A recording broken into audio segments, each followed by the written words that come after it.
Bonjour et bienvenue à cette édition de la Tribune TVHR. En deuxième partie d'émission, nous allons recevoir le maire de Richelieu, M. Claude Gauthier, deux dossiers fort importants pour sa municipalité, donc il en sera question. Mais d'abord, on va recevoir le candidat dans le district 12, soit au 80 Colibri de Sainte-Thérèse, pour l'équipe Marilyn Charbonneau, Démocratie Saint-Jean. Il s'agit de M. Lucas Boisvert. M. Boisvert, bonjour. Bonjour, Mario. Alors, première question, qu'est-ce qui vous intéresse en politique municipale? Pourquoi vous mouillez pour l'élection de 2025? C'est une grosse question, surtout dans mon cas. Je fais une histoire courte. Donc, j'ai étudié, en fait, parmi les diplômes que j'ai, j'en ai un en affaires publiques et relations internationales. Ah bon? Et majoritairement, il y a de la politique dans ce baccalauréat-là. Et à cause de ça, j'ai décidé de ne pas faire de politique. Ah bon? Oui, c'est ça.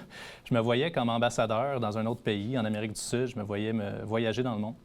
Et finalement, j'ai pas aimé ça. J'ai pas aimé la politique. Et donc, ça nous ramène à cette excellente question, dans mon cas précisément, pourquoi la politique? Et c'est, à un moment donné, les élections municipales approchaient, le déclenchement pour former des équipes. Et il y a plusieurs personnes dans mon réseau qui ont commencé à me dire, Lucas, est-ce que tu vas te lancer en politique? Sans que j'aie jamais mentionné quoi que ce soit à n'importe qui. Et à chaque fois, la réponse a été absolument pas. Donc, c'est l'entourage, dans le fond, qui vous voyait plus en politique que vous voyez en politique? Absolument. Des amis, des voisins, même du monde du Québec Inc. de Saint-Jean-sur-Richelieu m'ont posé la question. Et je refusais, dans le sens que pour moi, c'était pas fait pour moi. Parce que je suis une personne transparente qui aime faire ce qu'elle dit, être intègre et surtout, tu sais, on voit tout le cynisme qu'il y a dans la politique. Je ne voulais pas faire partie de ça. Et après ça, bien, j'ai été approché. J'ai été approché par Marilyn, à qui j'ai dit non aussi une première fois. Mais Marilyn, elle a été tenace. Elle m'a demandé si j'avais besoin de temps. Et plus le temps avançait, plus je me voyais dans le miroir. Puis ce que je voyais, c'était un homme qui critiquait sa vie, un homme qui chialait. Puis là, je me suis dit, OK, on n'arrête pas de dire sur les réseaux sociaux, puis à tout le monde, arrête donc de chialer, puis fais donc quelque chose. Donc, j'ai regardé mes enfants, j'ai regardé mes voisins. J'ai vu le train qui passait en avant de moi. Puis après ça, bien, après quelques tentatives, j'ai finalement dit oui à Marilyn. OK. Et là, je suis all-in. Donc, c'est une réflexion que vous avez faite justement sur la façon de voir la ville de Saint-Jean qui ne vous plaisait pas. Donc, vous vous êtes dit, bien, pourquoi pas s'impliquer justement pour tenter de changer les choses, justement? La ville et mon district. OK. Donc, j'ai vécu de belles choses dans mon district il y a quelques années. Dans les dernières années, je n'ai pas nécessairement été satisfait. Et effectivement, il y a la ville, mais il y a aussi quelque chose de différent en politique municipale versus la politique peut-être fédérale ou provinciale. C'est la proximité. Et moi, j'ai toujours voulu changer le monde à ma façon. Là, j'avais une occasion de changer le monde, mais de commencer avec mon voisin, avec du monde que je suis capable de voir dans le quotidien. Donc, on est capable d'avoir des grands changements lorsqu'on fait de la politique municipale, même si, on va se dire, ça reste la politique. Oui, exactement. On va commencer par un dossier qui touche votre district. C'est la décision du ministère de l'Éducation de reporter la construction d'une école dans le secteur Colibri, là, une école qui desservait particulièrement là, les élèves de l'île Sainte-Thérèse. Quelle est votre position là-dessus, votre réaction au report de la construction de cette école? Bien, écoute, le report, c'est sûr que, d'un, c'est un dossier polarisant, il faut être capable de dire. Donc, on avait déjà fait un sondage en 2023, si je me rappelle, puis moi-même, j'avais été amené à la table là, pas de négociation, mais de discussion avec la commission scolaire pour l'emplacement de cette future école-là. Il n'y avait pas d'endroit parfait. Et lorsqu'ils ont décidé de reporter, en fait, d'éliminer le terrain du camping Pin-Vert pour ce choix de l'école et de l'amener au niveau du boisé des Colibri, c'était sujet à polémique aussi, parce que c'est un autre boisé qu'on détruisait. Ce qui ne fait pas de sens, à notre avis, au niveau de Démocratie Saint-Jean, parce qu'on croit qu'il existe d'autres terrains. Le report fait en sorte qu'on peut peut-être prendre le temps de voir le terrain, est-ce qu'il a été cédé en totalité, ou il y a moyen peut-être d'amener deux autres terrains potentiels qui offrent ce pourquoi on voulait justement développer une école, mais avec une proximité de quartier et créer des couloirs sécuritaires, sans détruire un autre forêt, sachant qu'il n'y en a pas à Saint-Jean-sur-Richelieu. Est-ce que le report pourrait s'inscrire là-dedans, justement, de prendre un peu de recul et voir un peu les autres sites qui peuvent être envisagés pour cette école-là? Absolument. En fait, c'est ce qu'on espère. Donc, on ne sait pas jusqu'à quel point le dossier est avancé. Moi, je n'ai pas ça dans mes cartes. Je n'ai pas cette réponse-là. Par contre, si on est capable, on va avoir cette discussion-là, parce qu'il y a des autres options sans détruire un espace vert. Oui, c'est ça. Parlant d'espace vert, vous étiez, je pense, pour la défense là, toute la pinette de l'île Sainte-Thérèse. Vous étiez impliqué là-dedans. Là. J'ai été impliqué là-dedans. En fait, je ne me suis pas impliqué dès le début Ouais. parce que je pense que j'habitais même pas sur l'île où j'étais pas OK. trop au fait de ça lorsque ça a débuté. Mais lorsque j'ai su justement que finalement que SOS Boisé, la Pinède existait, j'ai décidé de m'impliquer parce que pour moi, c'était super important. Puis c'est un des seuls endroits verts sur l'île. Donc évidemment, je voulais m'impliquer. Quand on allait au niveau, justement, du conseil municipal, la mairesse, aux élections de 2021, elle avait promis la protection, puis finalement, c'est jamais ça qui est arrivé. Donc là, il fallait faire de quoi pour essayer de protéger cet espace vert-là. Et à chaque fois, écoute, on se faisait dire, mais les gens, ils veulent une école où les gens sont prêts à... OK, c'est qui ça, les gens? Puis quand tu dis qu'il y a du monde, c'est combien de monde? Puis on ne le savait pas. Donc, à un moment donné, on s'est dit, on peut-tu avoir le cœur net pour savoir ce que les gens de Saint-Jean-sur-Richelieu, dans notre district, veulent vraiment par rapport à ça? Donc, j'ai organisé un sondage avec une équipe d'au-dessus 20, 25, 30 bénévoles, je ne me rappelle pas, et on a fait 69 trajets et à peu près 1500 maisons. On a été cognés aux portes, puis on avait un questionnaire absolument neutre pour être capable, après ça, de revenir à la ville et dire, OK, voici ce que veulent les citoyens. Puis, savez-vous quoi? Ils veulent le protéger.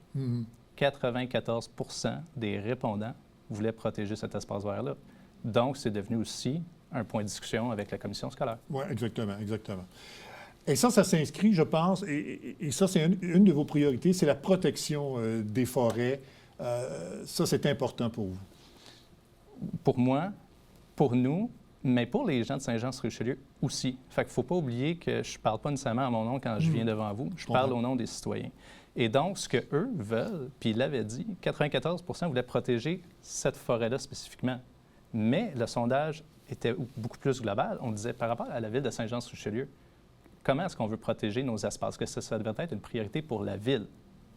Pas le camping Pin Vert, pas la Pinède, les espaces forestiers. Et la réponse était oui.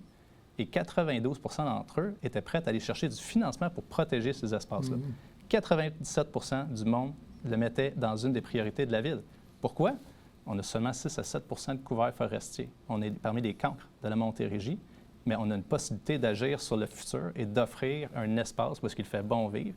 Et la forêt, le vert, des espaces verts, c'est bon pour le moral, c'est bon pour le physique, c'est bon pour le psychologique. Donc, on en a besoin. Donc, ça fait partie de la qualité de vie des citoyens, je pense. Hein? Oui, absolument. Et dans notre secteur, la qualité de vie, c'est le district 12. Oui, c'est ça. Vous êtes entrepreneur. Vous souhaiteriez, en fait, faire rayonner Saint-Jean là, pour la rendre plus attrayante, particulièrement votre quartier. Vous voulez avoir plus de commerce de proximité, je pense, aussi pour votre district? Oui, là, il faut séparer quand même deux choses. OK, ouais, il y a l'économie de Saint-Jean, puis il y a après ça ce qu'on peut faire de mieux dans le district 12. Oui. Donc, dans le district 12, si vous regardez, mettons, vous allez sur Google Maps, vous tapez dépanneur, bien, il y en a un. Savez-vous combien il y a d'électeurs dans le district 12? Aux alentours de 7250. C'est un des plus grands. Fait qu'il y a un dépanneur, puis avant, il y en avait un sur l'île, puis là, il n'est plus là. Ouais. Donc, en partant, tu as 1500 maisons, j'avais dit 1300 au Canada français, c'est plus que ça, qui doivent se déplacer pour aller chercher une pinte de lait. C'est des jeunes familles qui s'installent et la démographie, justement, au niveau des jeunes familles, s'en va en augmentant, d'où le besoin de l'école. Donc, on n'a pas de commerce de proximité. Puis après ça, on va aussi avoir de la difficulté au niveau des services de garde, ce qu'on n'a pas. Ouais. Donc, on veut être une ville qui est accueillante, c'est le fun. On veut développer, OK, mais si on développe et on n'offre pas de service ou de réseau pour ces gens-là, on fait quoi? Donc, on veut revitaliser soit des infrastructures existantes, comme du côté de Saint-Luc. Le dépanneur, présentement, c'est un peu une déchéance. Bien, ce serait le fun qu'on s'en occupe, qu'on lui donne de l'amour. Après ça, des services de proximité autour. Il y a tout le côté du colibri. Qu'est-ce qu'on a accès? C'est des maisons partout, c'est des familles. Donc, améliorer ces couloirs-là et donc favoriser justement une qualité de vie. Si tu gagnes une demi-heure ou une heure par jour à aller porter tes enfants proches puis aller chercher une pinte de lait là, bien, c'est une demi-heure de plus avec tes enfants ou c'est une demi-heure de plus à aller marcher. Donc, quand on parle de qualité de vie, c'est ça que ça veut dire. Oui, c'est ça. Donc avoir accès à plus de commerce de proximité, mais aussi une accessibilité à la rivière Richelieu. Ça aussi, c'est important pour vous. Bien oui. Hey, c'est une des plus belles choses qu'on a à Saint-Jean-sur-Richelieu. Évidemment, il y a le patrimoine et la culture, c'est super beau, mais on a le Richelieu. En fait, c'est ce qui distingue Saint-Jean. Il n'y a pas beaucoup de villes au Québec qui peuvent se vanter d'être à côté d'une rivière comme celle qu'on a ici. Hein. Et n'importe qui là, qui a embarqué sur son paddleboard ou sur son bateau, peu importe, son embarcation marine, qui a descendu le Richelieu et qui a regardé le Mont-Saint-Hilaire, c'est de toute beauté.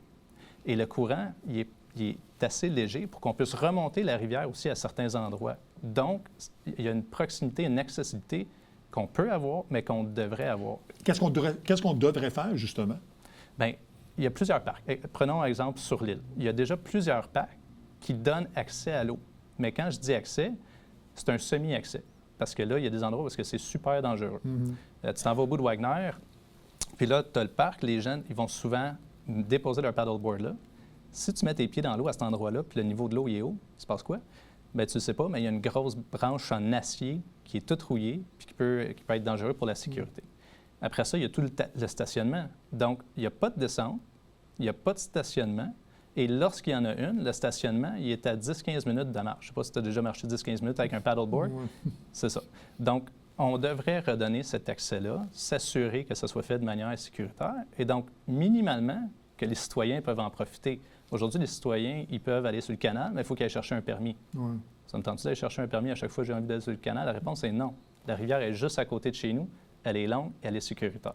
Oui, c'est ça. Et vous êtes dans probablement le secteur où les gens utilisent le plus la rivière Richelieu, là, parce qu'évidemment, à raison de l'île, beaucoup de gens ils vont en vélo, prennent des marches dans ce secteur-là. Donc, le fait de favoriser, je pense, l'accès à la rivière Richelieu va augmenter encore l'intérêt de s'y installer, aussi d'aller faire un tour dans le district puis profiter encore davantage de l'île. Et c'est une île qui est magnifique. Oui. Et que ce soit des gens de l'autre côté de Saint-Luc, que ce soit les gens du centre-ville de Saint-Jean ou que des gens viennent d'ailleurs, ils peuvent même venir de Chambly. La piste cyclable se rend jusqu'à là-bas. Le potentiel est énorme dans ce coin-là. Donc, il faut juste prendre le temps de bien développer, je te dirais, en s'assurant qu'on garde l'harmonie, l'espace vert, la forêt, tout ce qui donne un petit cachet, mais on est capable d'en faire plus. Oui, exactement.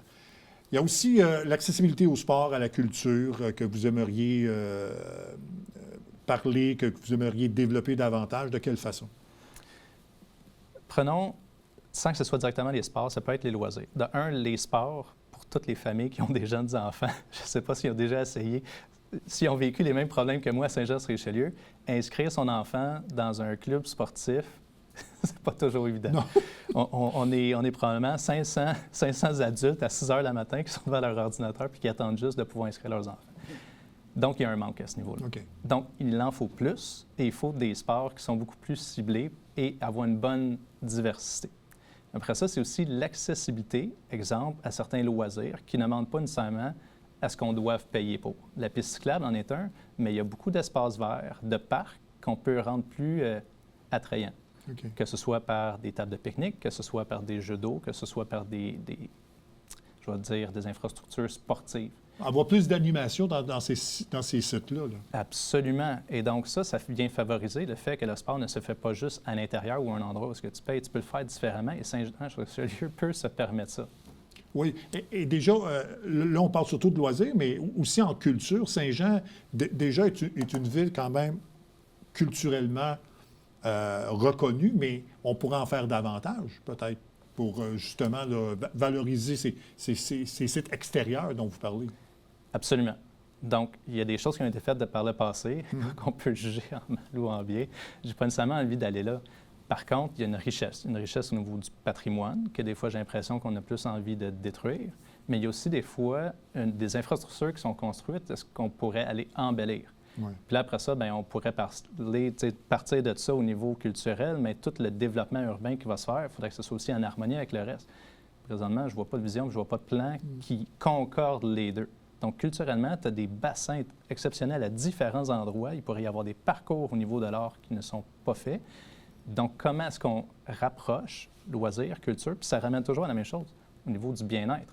Et lorsqu'on a un bien-être des citoyens, puis lorsqu'on rayonne, bien, les gens, ils veulent venir. Et là, on va chercher des nouvelles taxes, parce qu'on veut chercher des sources de revenus. À la place d'aller voir justement les citoyens, bien, on se dit, OK, on est capable d'avoir plus de monde et investir différemment. M. Boisvert, merci beaucoup. Je vous souhaite bonne chance pour l'élection de novembre prochain et au plaisir de se reparler. Merci. Merci, au revoir. Voilà, c'est complet pour cette édition. Non, on fait une pause et on vient tout de suite après. On parle avec le maire de Richelieu, M. Claude Gauthier, de 2 dossiers fort importants pour sa municipalité. À tout de suite.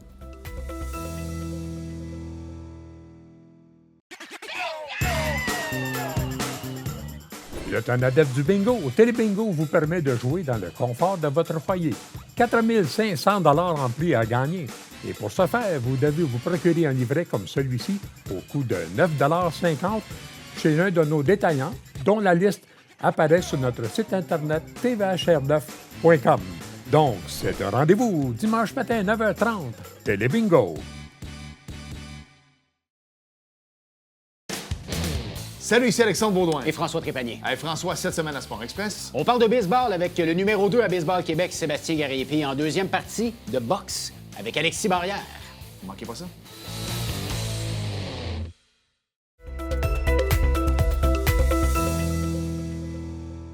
Avec mon prochain invité, on va parler de deux dossiers très importants pour sa municipalité. Il s'agit du maire de Richelieu, M. Claude Gauthier. M. Gauthier, bonjour. Bonjour, M. Tremblay. Quand on parle de deux projets importants, c'est vraiment important. On va commencer d'abord là, par cette entente pour la construction de logements abordables pour les aînés. C'est un montant de près de 2 millions de dollars qui seront investis pour ce projet-là. Ouais. Pour une municipalité comme Richelieu, c'est quand même très important. Vous qualifiez même cette entente d'historique. Unique aussi. Disons que c'était l'organisme, le résident de Belle-Rivière, qu'eux autres ils ont vendu au privé. Donc, à la suite de cette vente-là, ils ont remis la somme de 1,8 million de dollars à la municipalité. Puis, dans un cadre où ce qu'on doit travailler avec un organisme qui se trouve être aujourd'hui Coloris pour des logements abordables pour nos aînés de 60 ans et plus. Donc, recevoir une somme aussi grande d'un organisme, en fait, là, on voit rarement ça dans une municipalité. Oui, parce que c'est quand même une volonté de la Ville, parce que cette somme-là aurait pu être utilisée pour d'autres projets. Donc, Oui. Vous avez ciblé ça vraiment pour la construction de logements pour aînés, parce qu'il y avait des besoins à remplir pour la municipalité. Oui, mais on a travaillé en collaboration avec, il y avait Mme Huguette Archambault, qui est la présidente de Coloris. Donc, on a rencontré les administratrices, justement, de Belle-Rivière, leur montrant comme de quoi on veut poursuivre cette mission-là auprès du logement abordable pour nos aînés, qui est, si on la regarde là, au niveau des statistiques, là, aujourd'hui, la population est vieillissante. On regarde également les taux de logement, ça coûte cher. Oui. Donc, des logements abordables, il n'y en a pas beaucoup. Puis c'est un groupe d'âge qui sont tout de même les plus vulnérables. Donc, on a travaillé très fort avec Coloris, avec Mme Archambault particulièrement, pour convaincre de la nécessité de poursuivre cette mission-là et également la confiance qu'ils nous ont transmise pour poursuivre ce projet-là. Bon. Je sais que c'est Coloris qui va diriger le projet, Oui. mais est-ce qu'on sait à peu près là, le nombre de logements, où ce sera situé? Est-ce qu'on a un peu là, des détails de ce que ça va ressembler? On n'a pas les détails physiquement du bâtiment. Néanmoins, on a identifié des terrains possibles, vacants de la ville. Il n'y en a pas beaucoup. Notre périmètre urbain il est pas mal tout atteint. Donc, on a quelques terrains qu'on est en train de regarder avec eux. On regarde la valeur marchande. Après ça, on en veut parler aussi au niveau du conseil. Qu'est-ce qu'on fait? Comment on est capable d'aider Coloris? Donc, ça va être des discussions qu'on va voir au cours des prochaines semaines. Mais est-ce qu'on a ciblé le nombre de logements à peu près qu'on veut avoir? Les autres, ils voudraient en avoir au moins plus d'une trentaine. OK. Donc, puis Coloris, eux autres, veulent vraiment aller avec d'autres projets. Pas uniquement ce projet-là. Ouais, oui, ouais, ils vont avoir un projet typique, mais ils veulent vraiment développer davantage d'autres secteurs. Donc, c'est une bonne chose. Oui. Là, on parlait donc tout près de 2 millions. Je pense que c'est 1,8 million que ça C'est va ça. donner. Mais est-ce que c'est la valeur du projet ou on devra trouver d'autres sources de financement pour justement la construction de ces logements-là? Ouais, 1,8 million, ça s'est dépassé rapidement. Donc, Ouais. il faut qu'ils regardent voir d'autres subventions, les subventions possibles autant du gouvernement provincial, fédéral. Nous autres, on va regarder aussi de notre côté. Il y a la CMM qui se trouve avoir peut-être des programmes là-dedans. OK. Donc, on va travailler ensemble avec Coloris pour trouver le meilleur. Puis Coloris sont bien aussi encadrés avec des gens qui vont les aider à trouver toutes les sommes potentielles. Bon. Vous avez parlé moi, j'ai parlé d'une entente historique. Vous avez parlé d'une entente unique. Oui. Pourquoi?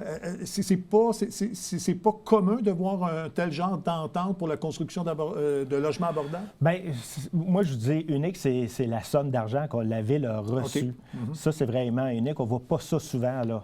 Puis la Ville, oui, ils vont contribuer d'une certaine façon au niveau des infrastructures, mais l'argent a été vraiment donné à la Ville, ce 1,8 million-là, et par la suite, justement, avec des critères, puis sélectionnant justement l'organisme avec qui on a confiance pour acheminer ce projet-là. Donc, évidemment, bon, vous avez parlé de terrain, donc vous allez travailler en collaboration avec Coloris là, pour trouver les terrains, les infrastructures et que tout le projet puisse se matérialiser. Exactement. Donc, ça va être un beau travail d'équipe qu'on va entamer au cours des prochaines semaines. Bon. Est-ce qu'il y a un échéancier? Est-ce qu'il y a un souhait pour la construction Moi, j'aimerais autant avec Coloris de voir de quoi de concret d'ici les 3 ou 4 prochaines années, ça c'est sûr. Il faut garder le momentum. Hein? Donc, c'est tous des bénévoles qui travaillent énormément. Tout le conseil d'administration, je connais très bien les gens, mais ils veulent voir aboutir ce projet-là. Puis, c'est sûr qu'il y a une démarche qui prend un peu de temps, s'assurer justement de nos terrains, nos valeurs également. Puis après ça, je pense qu'on a une étape où, d'après moi, ça va bouger un peu plus rapidement. Là. De toute façon, avec l'historique de projets comme ça, plus on attend, plus ça risque de coûter cher avec l'augmentation du coût de la vie. Fait que, Puis, tu sais, il faut profiter aussi le momentum qu'on a. Hein? Les gens, les bénévoles aujourd'hui, hein, c'est de l'or. Donc, s'ils voient le projet, ça n'aboutit pas, ça prend du temps, bien, on ne veut pas décourager les gens. Mais il faut avancer aussi de notre côté au niveau de la municipalité. Peut-être avant de parler de l'autre sujet, peut-être nous parler un peu de Coloris, de cet organisme-là. Ouais. Qu'est-ce que c'est exactement et le travail qu'il fait au quotidien? Coloris, c'était à la fois un organisme qui a été créé pour le logement abordable. Donc, ils ont développé justement, ils ont encadré cette volonté-là au travers de leur lettre patente, on pourrait dire, d'organisme, pour répondre justement à ces critères-là, autant des administratrices auparavant, de nos BNL, qui va trouver du logement abordable pour nos personnes âgées de 60 ans et plus. Donc, une fois qu'eux autres ont établi ça, le conseil d'administration, bien là, leur volet, c'est de trouver un terrain. Donc, là, nous autres, avec la Ville, on travaille là-dessus. Donc, l'organisme a été créé pour ce projet-là? Oui. Okay. S'il n'y avait pas d'argent, je vous dirais, sur la table, ça aurait été relativement difficile de partir de quoi. Mais là, on a au moins un montant de 1,8 million qui n'est pas non négligeable. Puis ça donne tout de même un air d'aller à vouloir faire quelque chose à Richelieu, qui est important pour la municipalité. Donc, ça explique pourquoi il y a d'autres projets en amont, parce qu'on a pu partir l'organisme à partir de ça, et après ça, travailler sur d'autres projets en amont. Exactement. Ça va les aider à voir, peut-être faire 2, 3 pavillons, je ne sais pas trop. Mais au moins, ils sont très motivés pour en faire quelques-uns, pas uniquement un seul projet. Ouais. Bien, on parle de projet. Il y en a un autre important pour la ville de Richelieu. C'est en fait l'acquisition de l'immeuble des Caisses des Jardins qui va devenir en fait le futur hôtel de ville et la bibliothèque de la ville. Oui. Donc, peut-être nous expliquer un peu les démarches derrière tout ça. Disons, ça fait près de 10 ans qu'on en parle. La bibliothèque, qu'est-ce qu'on a? C'est à peu près 1000 pieds carrés, très petit, au sous-sol de l'hôtel de ville. Donc, à Richelieu, on n'est pas loin de 6 000 de population. Puis la norme au niveau des bibliothèques, on devrait être autour entre 5 et 7 000 pieds carrés. Okay. Donc, on parle de 1000 quelque chose, puis on tombe à 7 000 pieds carrés. On avait besoin, justement, d'une bibliothèque plus moderne. On a regardé voir avec des partenaires, peut-être de d'autres municipalités. Ça se trouvait être aussi une contrainte. Donc, puis après ça, c'est le timing. Hein? Ouais. On avait regardé justement les Perrault Blas, la possibilité d'aller là. Puis ensuite, là, j'ai su que Desjardins, il y avait des locaux qui étaient disponibles au 2e étage. Puis là, avec le manque d'espace qu'on a actuellement à l'Hôtel de Ville, ça a bien fité. Hôtel de Ville, bibliothèque. J'ai eu des commentaires très positifs des gens de la population, de dire enfin, on va avoir une bibliothèque qui va avoir de l'allure. Donc, on travaille là-dessus dans une première phase. C'est vraiment établir l'hôtel de ville où les employés vont aller, vont travailler ensemble. Parce que là, il y en a ils travaillent dans le garage municipal, il y en a d'autres dans le garage de l'hôtel de ville, d'autres au 2e. Le lieu n'est pas adapté non plus pour les personnes à mobilité réduite. Donc, quand on a conseil, bien, c'est au deuxième étage, il n'y a pas d'ascenseur, rien de ça. Donc là, on va avoir quelque chose qui va répondre davantage à des normes que toute institution gouvernementale, municipale doit avoir. Donc, ça va répondre davantage à ce créneau-là. Si j'ai bien compris, vous avez acquis l'immeuble et je pense que la Caisse populaire va peut-être louer le premier niveau. C'est-tu comme ça que Eux ça autres, va ils vont fonctionner, louer ouais? une partie où ce qu'ils sont présentement. Donc, eux autres, pour desservir encore leurs membres, ça ne changera pas. De notre côté, nous, on va prendre une partie le premier étage qu'on regarde présentement, la faisabilité pour mettre justement une bibliothèque, voir si les infrastructures le permettent aussi. Et le deuxième étage, c'est vraiment où les employés. Donc, c'est tout un volet d'analyse qu'on est présentement en train de faire pour s'assurer justement est-ce que tout est possible d'aller de l'avant avec ce projet-là. Donc, l'acquisition, elle, on a une offre qui a été déposée, mais si ça répond à tous nos critères, on regarde pour signer officiellement autour du mois de juin. Bon, OK. Donc, ça serait se matérialiser cet été. Là, C'est ça, exactement. Bon. Et ça va permettre aussi aux gens d'avoir un... Parce que là, si vous dites que les employés sont un peu répartis un peu partout, pour les services aux citoyens, c'est peut-être un peu plus difficile, alors que là, ça sera centré à un seul et Ça même va être centré, ça va être beaucoup mieux, le service. Ça va être on va améliorer justement le service auprès de la population de cette façon-là. On a parlé tantôt de la Maison des aînés. Je pense qu'il y a des programmes là, à la Ville pour les aînés et pour les familles également. Oui. Peut-être vous en parler un petit peu, oui. Bien, on a le programme MADA. En fait, programme où il y a de la formation. OK. Bien, de la formation. C'est pas de la formation, mais c'est des mouvements pour faire bouger nos aînés. OK, oui. Donc, il y a un entraîneur qui est là, puis tout ça, c'est payé par... De l'entraînement, en fait. L'entraînement. C'est ça? Donc, tout ça, c'est payé par la municipalité. Donc, ils ont 3 sessions par semaine. Donc, ça permet justement de faire bouger nos personnes âgées, de les garder en santé. Donc, ça, c'est une belle initiative de la Ville avec le Conseil. On appuie justement ce programme-là à travers de MADA. Puis, j'attends que des bons commentaires de nos citoyens. Bon, mais tant mieux. Ouais. Monsieur Gauthier, merci beaucoup. Merci. Bonne chance ces 2 projets-là, en tout cas, qui sont Oui. très, très importants pour la ville de Richelieu. Merci beaucoup. Bien, merci bien, là. Au revoir. Voilà, ça complète pour cette édition de la Tribune TVHR. J'espère que ça vous a plu. À la prochaine, mesdames, messieurs. Au revoir.